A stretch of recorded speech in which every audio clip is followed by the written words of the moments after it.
Hey, everybody, and welcome to the channel. Today, in this episode, what I'm going to talk about is befriending air hunger to find inner peace. You know, everything in life is a yes and today I'm going to explain what air hunger is, why it's a good idea to befriend it, three things you're going to gain if you do start to befriend your air hunger, and then I'm going to offer how you can do this. And so basically, what air hunger is all the alarm systems in your body going off to let you know you have a rising level of CO2 in your blood. So CO2 is one of the byproducts of your cells as they make energy from food and air. And a lot of folks consider CO2 to be a waste product, but I like to shift that perspective a little bit and think of it more of a outcome, of a result of energy production, because it actually is a very, very powerful signaling molecule to the rest of your system. And so it turns out that if there's not enough CO2, a whole lot of other things can happen. So it's not that we want to have a whole lot of it, because that's not good for you. And we don't want to have too little of it. That's not really beneficial. What we're looking for is this concept of balance between these two extremes. And so what happens is when you befriend it, you start to figure out how to leverage these other benefits. And so one of the things that you're going to be able to benefit from when you manage this air hunger, to befriend that sensation of air hunger, is that you're going to start learning how to balance out your sympathetic nervous system with your parasympathetic nervous system. So that fight, flight, run from a lion type of energy to a more calm, rest, digest, relaxing, shutting down, resting and recovering sort of an energy. And a second thing that you're going to get out of that, and really is probably part of why the first one actually happens, is that it turns out that as the CO2 levels in your blood go down from breathing too much, not leaning into air hunger, you blow off too much CO2. And then what happens is that the oxygen is held on by your cells. And so as you start to slowly increase a little bit of that CO2 in your blood, it actually causes the oxygen to get pulled into your cells even better than before. The analogy I like to use with that is that, let's say, for example, you have a big pile of wood outside to heat your house, and you have a wheelbarrow that you're going to use to bring that wood inside, but then you just never put it in the oven. You never put it in the stove, right? And so you can have lots of oxygen on the outside of in your air. You can have lots of oxygen in your blood, on your hemoglobin, in your red blood cells. But if you never get all of it off the hemoglobin, then you're not actually getting as much into your cells. And so that's part of why the body is having this fight or flight drive. The other thing that can happen is when you have a little bit extra CO2 in your blood, you're actually going to get better blood flow. And the two main places that you'll notice this pretty much right away is in nasal congestion.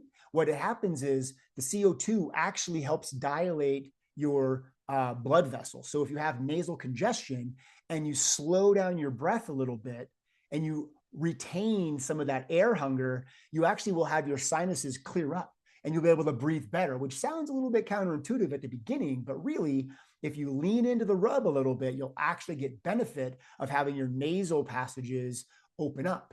Another thing that you'll gain with better blood flow is that your hands and your feet will get warmer.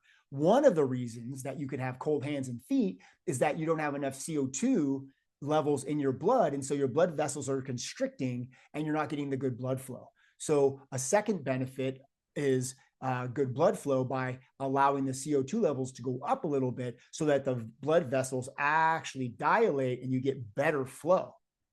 And then a third benefit of kind of leaning into this air hunger and really befriending it is that you start to learn the benefits of new perspectives, right? The benefit of the concept of yes and, the benefit of leaning into the rub. Just a lot of times when we don't like the feeling that we're having, we tend to recoil from it. And that makes a lot of sense to me, right? But at the same time, there might be some benefit from leaning into that rub and trying to think on it a little bit. So what you're going to be able to do is help balance out your sympathetic and your parasympathetic nervous systems. You're going to get more oxygen into your actual cells themselves, and you're going to be able to dilate your blood vessels and your nasal passages so you get even better flow. And you're going to get some positive benefit of learning how to lean into the rub a little bit and find a new perspective, right? So now you might be asking, that's all great and dandy. How do I do this?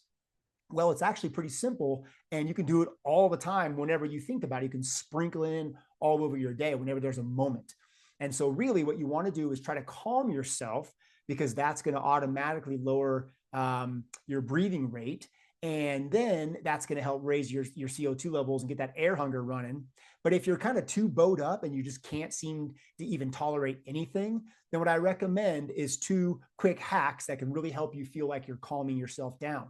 So what that's going to be is you do what's called a triple sigh. So you breathe in your nose and then you sigh out 3 times in a row without a lot of effort, kind of imagining like you heard a bad joke, right? So you're going to breathe in your nose.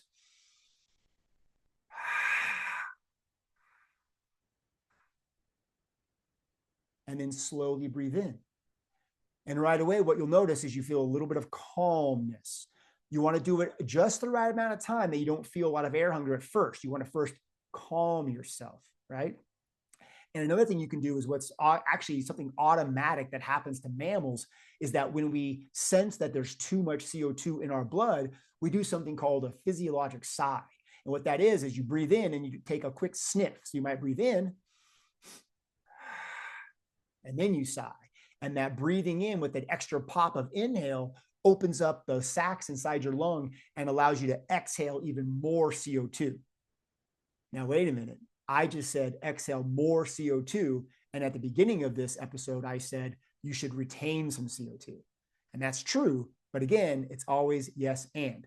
So I'll just remind us what we're trying to do is start off the process of leaning into air hunger by relaxing a little bit. So it's easier to go through the process of leaning into the air hunger. And then once you use the triple sigh and the physiologic sigh, the double sniff, to calm down a little bit, then you just start working on slowing down your breath for about 5 minutes, whatever you can really sprinkle in. Maybe you're at a train stop, maybe you're at a stoplight, maybe you're in the bathroom, and you just spend a couple of moments slowing down your breath as calmly and slowly as possible without pulling in your neck. And the cool part is you are in control of how much air hunger you sense. So if it's too much, just breathe more, no problem. You are the boss of this adventure, right? You're the one making all the choices and all the decisions. So lean in a little bit, get yourself to be sensing a moderate amount of air hunger, one that you can tolerate, but you're not gasping for air. So there's no rescue breaths, okay? So you're breathing in slowly through your nose and out through your nose. And you're focusing on maintaining a moderate amount of air hunger while you pay attention to the sensation of the air flowing in your nose and out your nose. There's a flow of air in and out of your nasal cavity. And that's what you're really focusing on for as long as you can, up to about 5 minutes.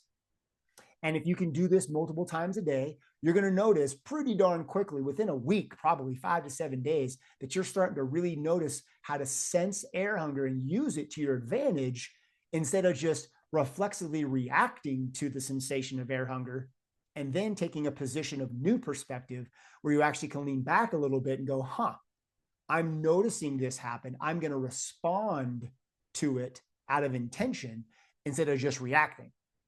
Now, sometimes reacting is what you have to do, but it's also probably a good idea to cultivate the practice of responding to things versus just reacting. Okay. And so one final button to button this whole thing back up is I want to talk about an extra bonus activity you can do, which is actually a modification on an ancient yoga practice of alternate nasal breathing. We do know that inhalation stimulates through your nose, inhalation stimulates your body, and exhalation relaxes your body. And we also know that there tends to be a pattern of human movement that the left brain tends to be more active compared to the right brain. It's just kind of the way things are for us humans. And so what I recommend is that you take your hand, and the modified alternate nasal breathing would be obliterating or closing off your right nostril first, breathing in gently through your left nostril for about 4 seconds.